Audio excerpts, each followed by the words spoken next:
Selamat datang saudara-saudari.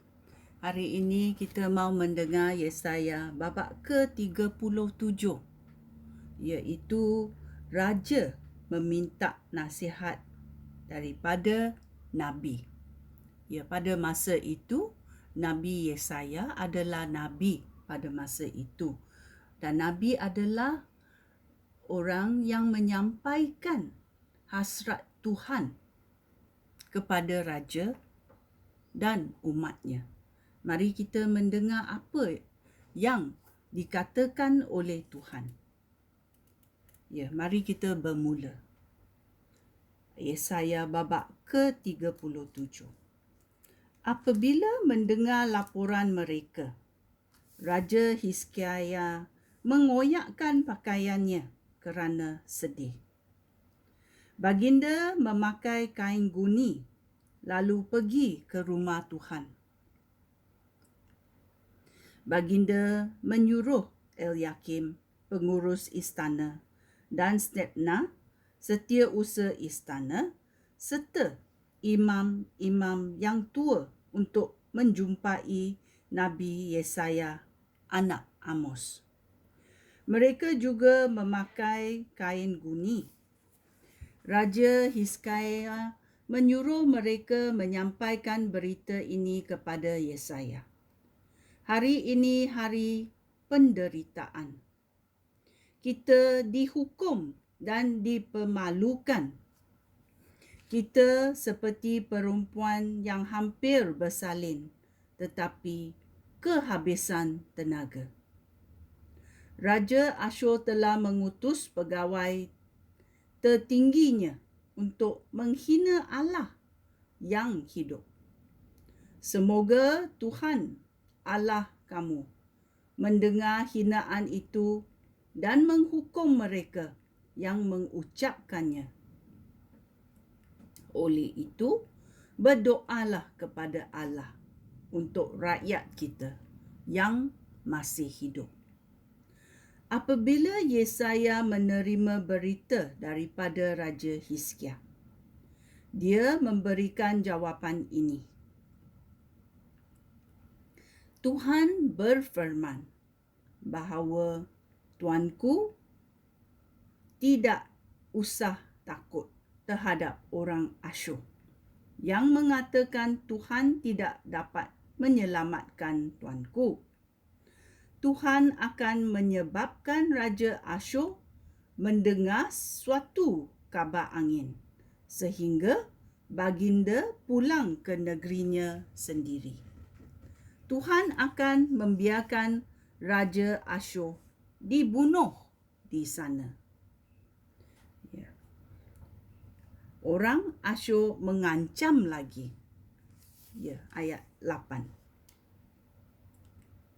Pegawai Asyur mendengar bahawa rajanya telah meninggalkan Lakis dan sedang berperang dengan Libna, sebuah kota yang berdekatan. Oleh itu, dia pergi ke sana hendak meminta nasihat. Pada masa itu, Raja Asyur mendengar berita bahawa tentera Mesir yang dipimpin oleh Raja Tirhakah, Raja Ethiopia, datang untuk menyerang mereka. Apabila mendengar berita itu, Raja Asyur mengirim sepucuk surat kepada Raja Hizkiah. Di Yahuda, demikian bunyi surat itu.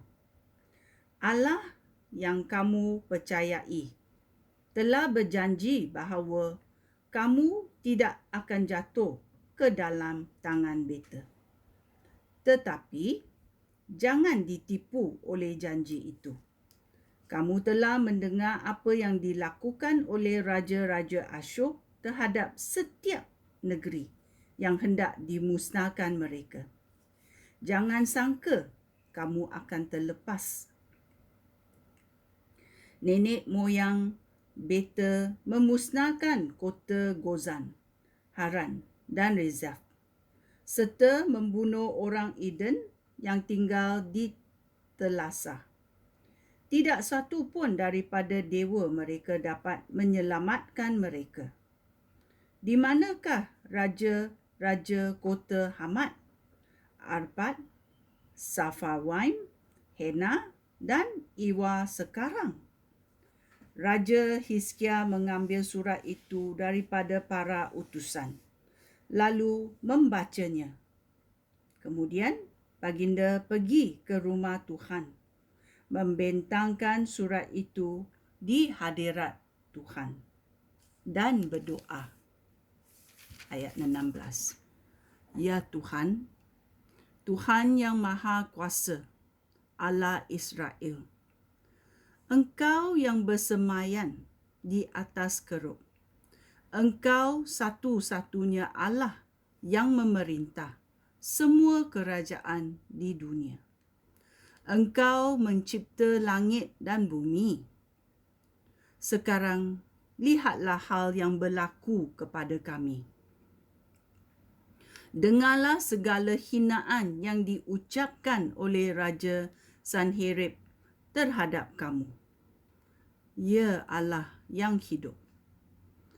Kami semua tahu, ya Tuhan, bahawa raja-raja Asyur telah memusnahkan banyak bangsa dan menghancurkan negeri mereka, serta membakar dewa-dewa mereka.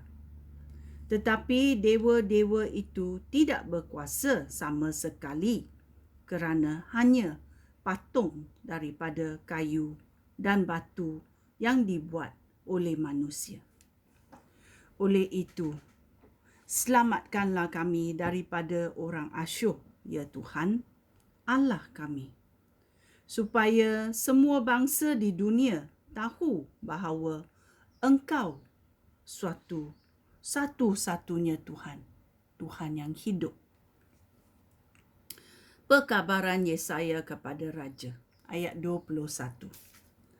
Kemudian, Yesaya mengirim perkabaran kepada Raja Hizkia bahawa Tuhan, Allah Israel, telah mendengar doanya. Demikianlah firman Tuhan. Kota Yerusalem mentertawakan serta menghinakan engkau, hai Sanherib. Siapakah yang engkau cela dan hina itu? Engkau telah bersikap sombong terhadap aku, Allah Israel, Allah yang suci. Engkau mengirim para utusan untuk membesar-besarkan diri kamu di hadapan aku, bahawa dengan kereta kuda kamu, engkau telah menaklukkan gunung-gunung tertinggi di Lebanon. Engkau bercakap besar bahawa engkau telah menebang pokok sedar yang tertinggi dan pokok cypress yang terbaik, dan bahawa engkau telah menebusi hutan Lebanon yang paling lebat.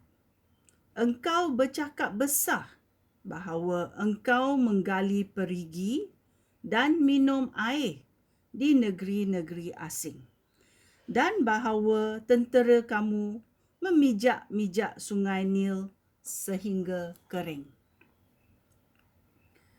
Belum pernahkah engkau mendengar bahawa akulah yang merancangkan semua itu sejak dahulu? Sekarang, aku sudah melaksanakannya.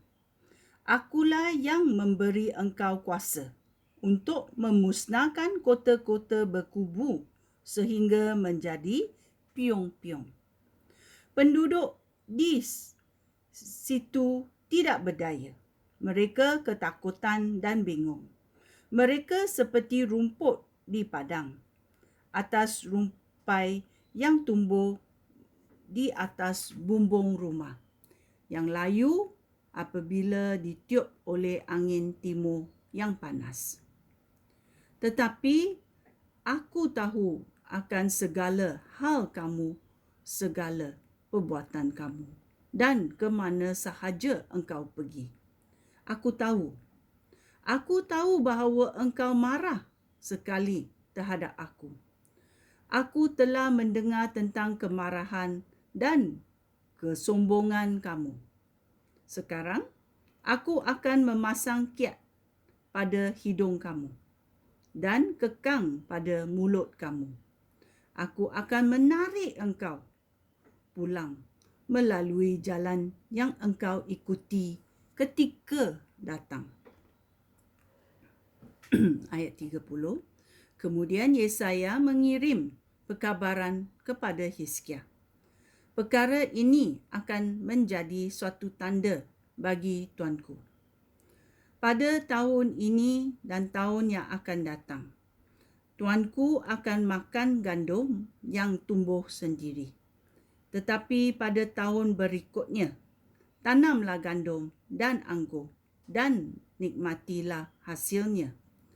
Penduduk Yahuda yang terselamat akan makmur seperti tumbuhan yang berakar ubi dan berbuah.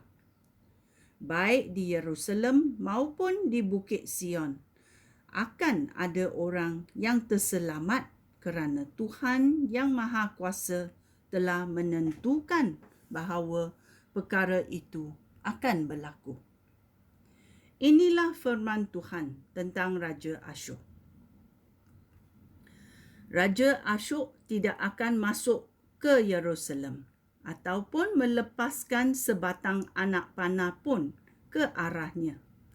Askar-askar yang berperisai tidak akan mendekati kota ini. Mereka tidak akan membuat timbunan tanah untuk mengepungnya. Raja Asyur akan pulang melalui jalan yang diikutinya ketika datang, tanpa memasuki kota ini. Aku, Tuhan, telah berfirman, demi kehormatan aku sendiri dan demi janji aku kepada hamba aku, Daud, aku akan membela kota ini serta melindunginya. Kemudian, satu malaikat Tuhan pergi ke perkemahan orang Asyur dan membunuh 185,000 orang askar. Pagi-pagi keesokan harinya, mereka semua telah mati. Kemudian, Raja Sanherib, Raja Asyur berundur dan pulang ke Niniwe. Pada suatu hari, ketika Raja Asyur sedang beribadat di dalam kuil dewanya, Nisroch, baginda dibunuh dengan pedang oleh dua orang puteranya, Aram-Melek dan Sarezeh. Selepas itu, mereka lari ke tanah Ararat. Esarhadon, puteranya yang lain, menggantikan baginda sebagai raja. Ya, ini adalah perkabaran Yesaya kepada Raja Hizkia. Ya, kerana Tuhan telah berfirman. Ya. Ini adalah Yesaya babak ke-37. Sekian, terima kasih. Shalom.